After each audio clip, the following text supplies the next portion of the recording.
Hello, friends. I, Professor Arun Kumar Singh, Principal, Raja Harpal Singh Mahavidyalaya, Singramu, Jaunpur.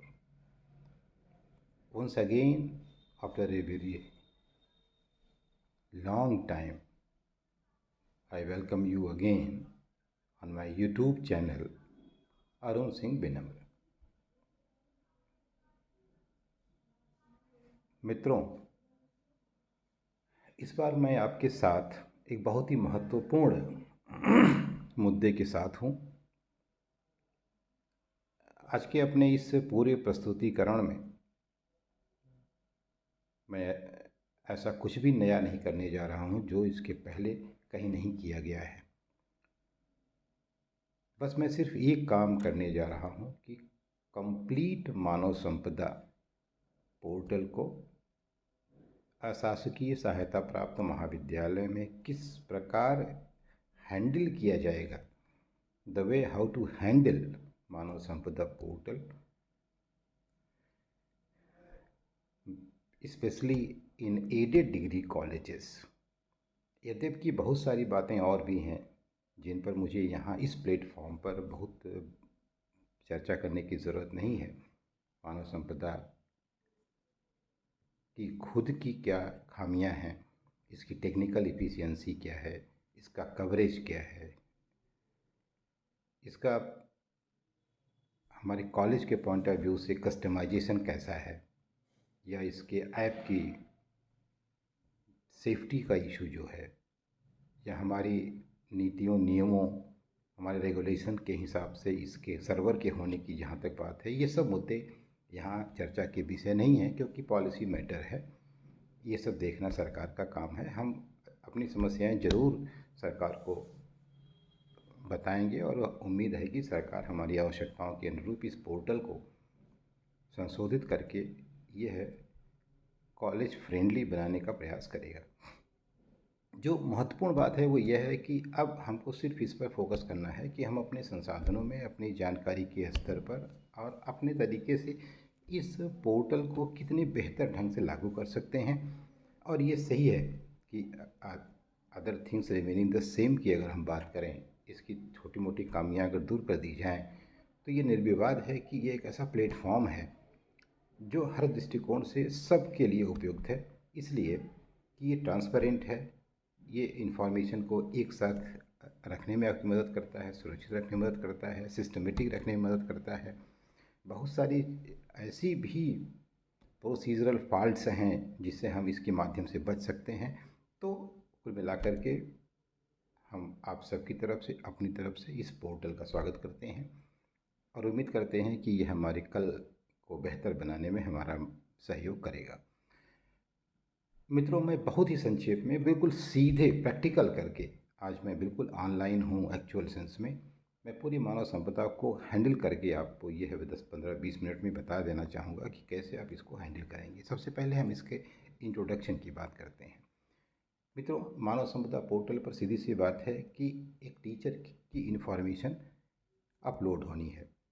तो अगर teacher की upload होनी है तो उसके उस इंस्टीट्यूशन की भी अपलोड होनी होगी जहाँ से वह काम कर रहा है। और टीचर की एप्लीकेशन, इसका मतलब टीचर या तो खुद अपलोड करे या इंस्टीट्यूशन अपलोड करे।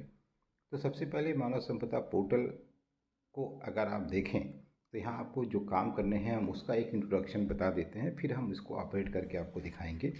मानव संपदा पोर्टल में हमको डिटेल्स एंट्री करनी है। एक अध्यापक की डिटेल एंट्री करनी है तो इंस्टीट्यूशन की डिटेल चाहिए, और ऐसा करने के लिए हमें या तो अध्यापक खुद एंट्री करे या कोई अथराइज पर्सन हो जो एंट्री को सुनिश्चित करे। तो मानव संपदा पोर्टल को अगर हम ध्यान से देखें तो ये पाएंगे कि सबसे इम्पॉर्टेंट रोल है ऑफिस एडमिनिस्ट्रेटर का, जिसे आप प्रिंसिपल कह सकते हैं, या प्रिंसिपल किसी अपने विश्वसनीय व्यक्ति को यह काम सौंपे जो कंप्यूटर एफिशिएंट हो। वह ऑफिस एडमिनिस्ट्रेटर, वह मुख्य रूप से 3 कार्य के लिए लोगों को नियुक्त करेगा। एक ऐसे बाबू को नियुक्त कर सकता है जो डेटा एंट्री करे, सारी जो इन्फॉर्मेशन है जिसकी अथेंटिसिटी कॉलेज से होनी है उसकी एंट्री बाबू करे। जो एंट्री हो चुकी है उसको कोई एक अध्यापक, स्ट्रिक्टली एक अध्यापक उसको चेक करके तथ्यों से अभिलेखों से मिलान करके उसको वेरीफाई करे। It means verifier must be a teacher. इसके बाद वेरीफाई होने के बाद डेटा एंट्री के द्वारा करेक्ट नहीं हो सकता।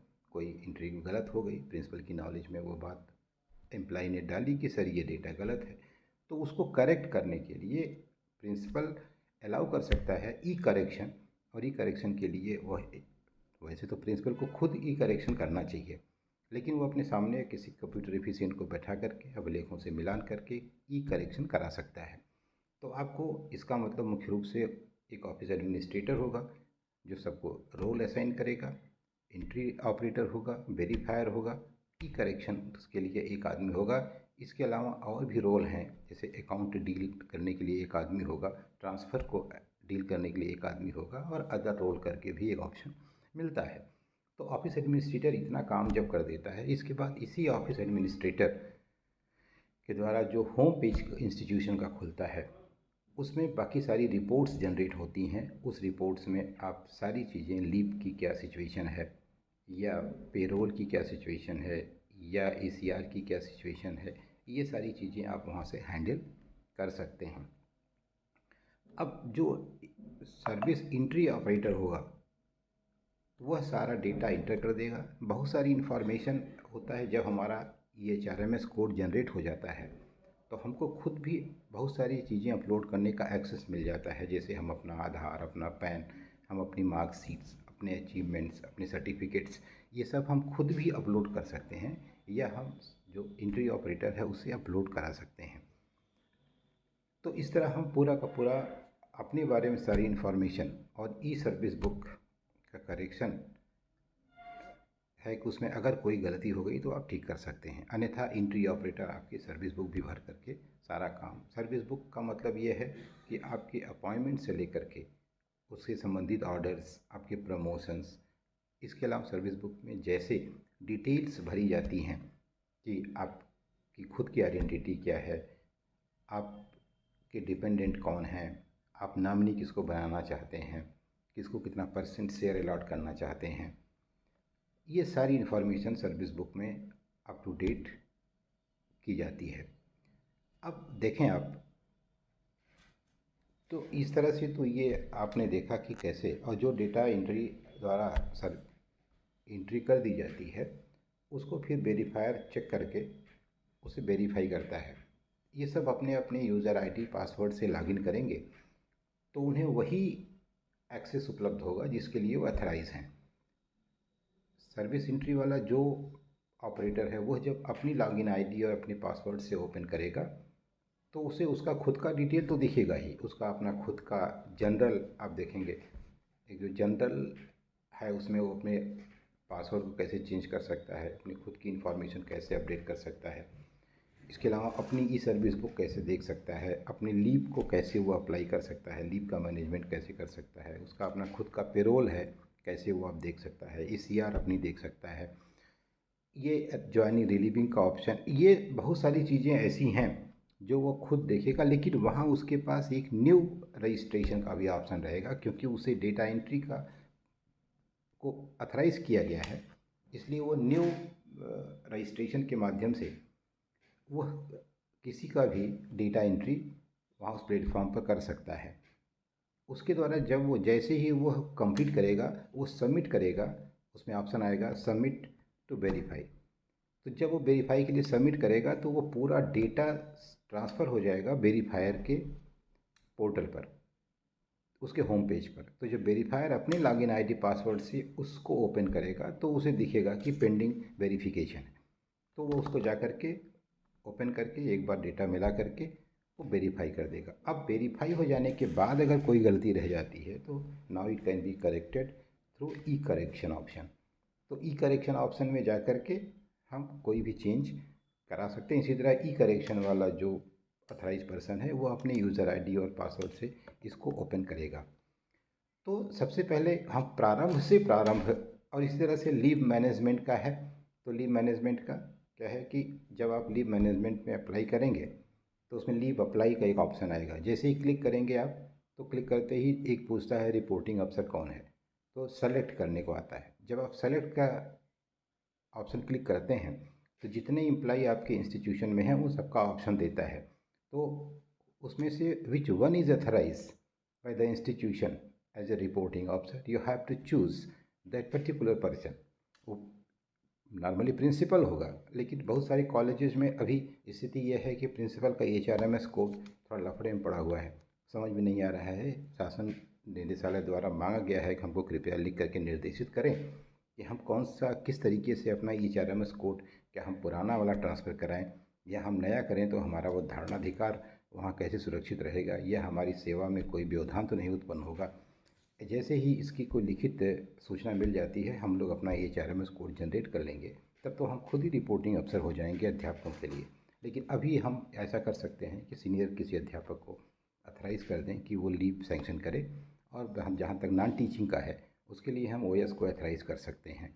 जो मुझे ऐसा लगता है कि काम को चालू करने के लिए फॉर टाइम बिंग ऐसा करके हम और इसकी सूचना निदेशालय को दे सकते हैं कि हमने तत्काल में ऐसा किया हुआ है। अब जैसे ही हमारा HRMS कोड जनरेट करने का कोई समाधान प्रस्तुत करते हैं, हम ये व्यवस्था चेंज कर लेंगे। खैर, तो जब उसमें आप जाएंगे तो रिपोर्टिंग अफसर सेलेक्ट करेंगे और उसका HRMS कोड आप या तो आपको पता है तो आप डाल दीजिए। डाल करके आप सेलेक्ट कर लेंगे, अप्लाई करिए। और जैसे ही आप अप्लाई करेंगे तो आपको डेट कब से कब तक चाहिए, कारण क्या है, स्टेशन छोड़ना है तो स्टेशन कहाँ रहेंगे उसका डिटेल एड्रेस इंटर करिए। ये सारी चीज़ें आप लिखकर जैसे ही सबमिट करेंगे तो रिपोर्टिंग अफसर के होम पेज पर पेंडिंग अप्रूवल दिखेगा। फिर वो जब क्लिक करेंगे तो एक नाम दिखेगा कि आपने अरुण कुमार सिंह ने लीव के लिए अप्लाई किया हुआ है। तो आगे उसके एक्शन लिखा हुआ एक ऑप्शन आता है।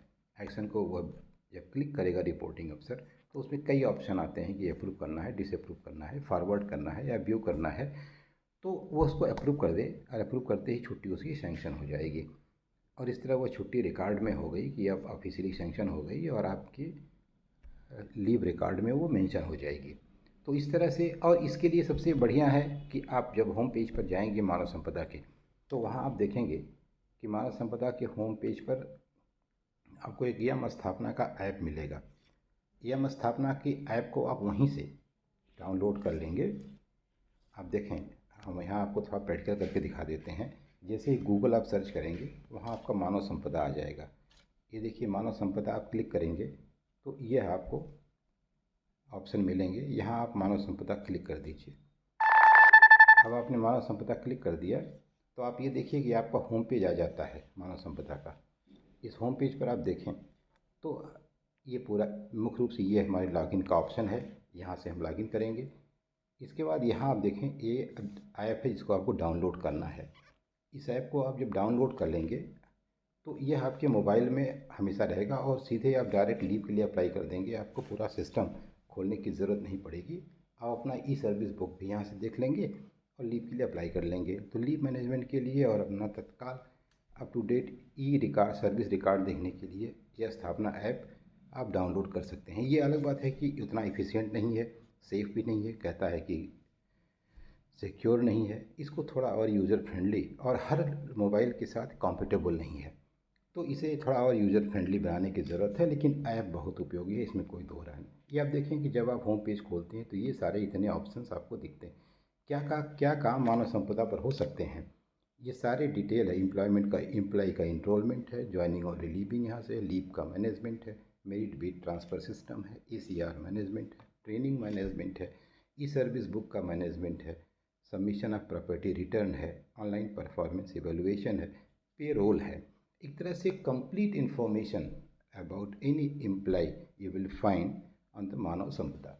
तो ये बहुत अच्छी बात है। तो अब हम यहाँ एक सबसे इम्पॉर्टेंट बात है, मान लीजिए किसी के पास उसका HRMS कोड नहीं है, कुछ नहीं है उसके पास, वो तब भी अगर चाहे तो वो अपना HRMS कोड अगर बना है, भूल गया है, तो यहाँ से सर्च HRMS कोड आप देखें, यहाँ है। यहाँ जब आप क्लिक कर देंगे तो आप देखेंगे कि यहाँ क्लिक करते ही ये खुलता है। यहाँ बाई मोबाइल से आप यहाँ सेलेक्ट करके आप यहाँ हायर एजुकेशन डाल दीजिए। अगर यहाँ हायर एजुकेशन डाल दीजिए और यहाँ अपना मोबाइल नंबर डाल दीजिए तो आपको आपका अपना HRMS कोड आपको मिल जाएगा। ऐसे में उस HRMS कोड के माध्यम से आप फिर लॉगिन करेंगे और लॉगिन करने के बाद जब आप उसमें पासवर्ड मांगेगा और पासवर्ड आपके पास नहीं होगा तो आप फॉरगेट पासवर्ड करके आप अपने मोबाइल पर पासवर्ड भी जनरेट कर सकते हैं। कहने का मतलब यह है कि आपके पास कुछ भी नहीं होगा तब भी आप अपना EHRMS कोड और पासवर्ड प्राप्त कर सकते हैं। अब इस लॉगिन में ये बेसिक इन्फॉर्मेशन इसके बारे में थी। अब अगर हम ये लॉगिन की बात करें तो यहाँ से हम ऑफिस एडमिनिस्ट्रेशन का मान लीजिए हम लॉगिन करते हैं, थोड़ी देर के लिए आपको दिखाते हैं। तो यहाँ हम सेलेक्ट करेंगे ऑल अदर डिपार्टमेंट, फिर हम यूज़र आईडी डालते हैं।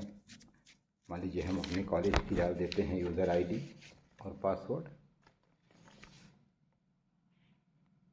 थोड़ा सा टाइम लगेगा लेकिन हम लोग बात को जान जाएंगे।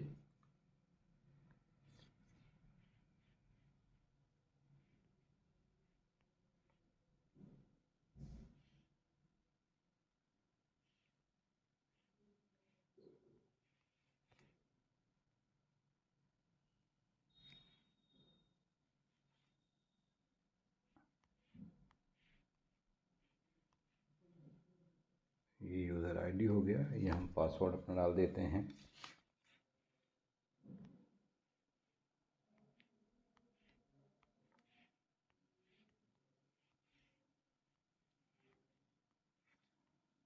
फिर ये कैप्चा डाल देते हैं।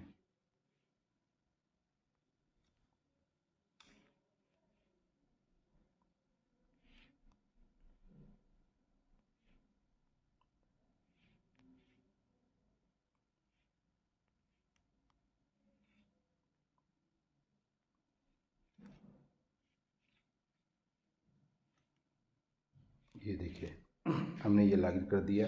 ये ऑफिस एडमिनिस्ट्रेटर से जब आप लॉगिन करेंगे, इंस्टीट्यूशन की लॉगिन करेंगे तो आपको ये पेज खुल के मिलेगा। General, office administration, leave module, appointment posting, reports, ACR, APR।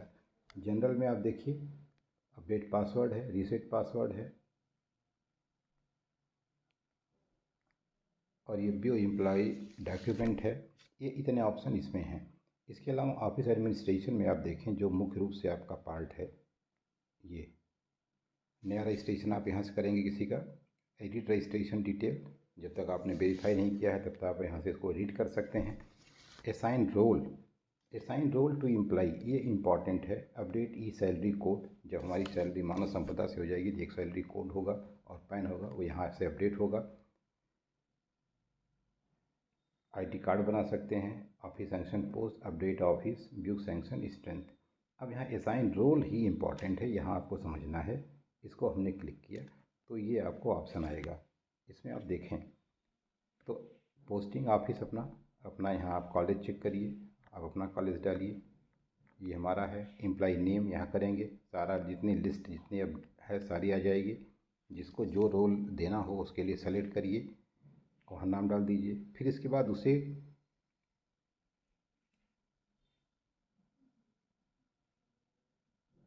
कौन सा रोल देना चाहते हैं, डेटा एंट्री का, इस्टेब्लिशमेंट वेरीफाइंग, जनरल यूज़र। हर एम्प्लॉय जनरल यूज़र होता है, वो बाय डिफ़ॉल्ट है, क्योंकि वो जनरल यूज़र नहीं रहेगा तो फिर वो अपनी ही इन्फॉर्मेशन कैसे देखेगा, ये अपना लॉगिन कैसे करेगा वो।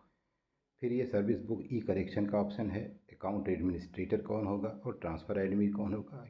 इसके बाद इसको सेलेक्ट करके यहाँ हम उसको पासवर्ड दे सकते हैं। कोई भी पासवर्ड बना करके उसको आप बता सकते हैं, वो अपना फिर बाद में पासवर्ड चेंज कर लेगा। जिसको इसको आप बनाए रहेंगे वो यहाँ दिखेगा कि ये लोग इसी रोल में असाइन हैं। तो ये ऑफिस एडमिनिस्ट्रेशन जो मेन पार्ट है, जहाँ से ये आपका हैंडल होता है मानव संपदा, ये यहाँ से है। अब हम यहाँ से इसको फिर से लॉग आउट करते हैं। देखिए ये अब आप यहाँ से, हमने यहाँ रोल असाइन कर दिया, किसको हमने ई सर्विस बुक एंट्री करने का रोल दिया है, किसको वेरीफाई करने का, और किसको हमने दिया है करेक्शन का। अब हम यहाँ क्या कर सकते हैं कि फिर से लॉगिन करेंगे। अब हम यहाँ सर्विस बुक के लॉगिन के सर्विस एंट्री करना चाहते हैं। एंट्री करना चाहते हैं तो हम यहाँ से क्या करेंगे, फिर उसी प्रक्रिया से लॉगिन करेंगे ऑल अदर डिपार्टमेंट। हम उसका यूज़र आईडी अब डालेंगे जिसको हमने एंट्री के लिए अलाउ कर रखा है। मान लीजिए हमने एंट्री के लिए वो अपना HRMS कोड डालेगा कि आ रहा है।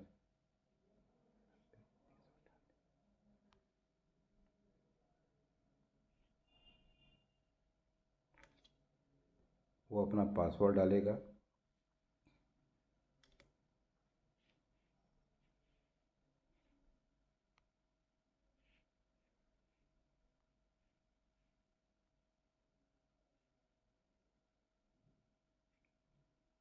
फिर कैप्चा डालेगा।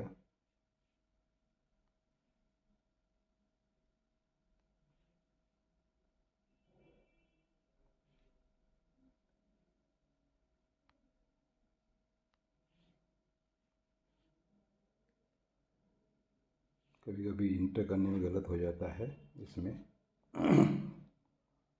लेकिन वेट करिए थोड़ा सा।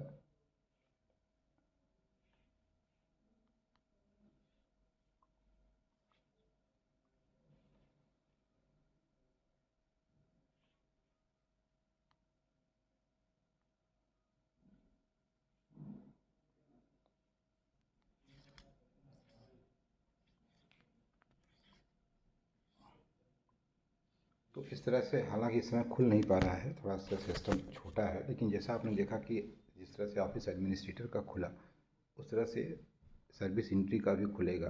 और ढेर सारी इन्फॉर्मेशन उसमें डिटेल आपसे पूछता है, आपके अपॉइंटमेंट का डिटेल, आपके क्वालिफ़िकेशन का डिटेल, आपके सर्विस बुक की एंट्री का डिटेल, सारा स्टेप वाइज आप भरते चले जाते हैं।